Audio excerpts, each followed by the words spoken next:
Type 1 sugar ఎవరికి వస్తుంది? షుగర్లో 2 types, type 1 and type 2.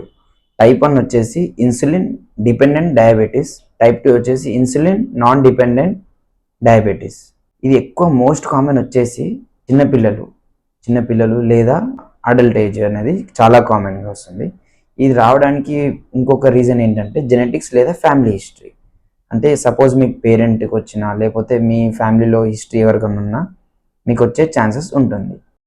And ఈ టైప్ 1 షుగర్ ఉన్న లక్షణాలు ఎలా కనిపిస్తాయి అంటే ఫ్రీక్వెంట్గా ఆకలి అనిపిస్తుంది, అండ్ యూరిన్ కూడా ఎక్కువ అనిపిస్తుంది, నైట్ టైంలో ఎక్కువ ఉంటారు. దాహం అనేది చాలా ఎక్కువగా ఉంటుంది. చిన్న దెబ్బలు తాకినా చాలా స్లోగా హీల్ అవుతుంది వాళ్ళకి. సడన్గా వెయిట్ లాస్ అవుతూ ఉంటారు, అండ్ కళ్ళు కూడా చాలా బ్లర్గా కనిపిస్తుంది. ఇలాంటి లక్షణాలు ఎవరికైనా చిన్నపిల్లలు కానీ ఇంట్లో ఉన్న వాళ్ళు ఎవరైనా కనిపిస్తే ఖచ్చితంగా షుగర్ టెస్ట్ తీసుకోండి. వెంటనే డాక్టర్ని కన్సల్ట్ అవ్వండి. ఫర్దర్గా లైఫ్ థ్రెటనింగ్ కాకుండా పెద్ద కాంప్లికేషన్ రాకుండా ముందే చూపించుకోండి. సేఫ్గా ఉండండి. Thank you for watching my videos. Do subscribe.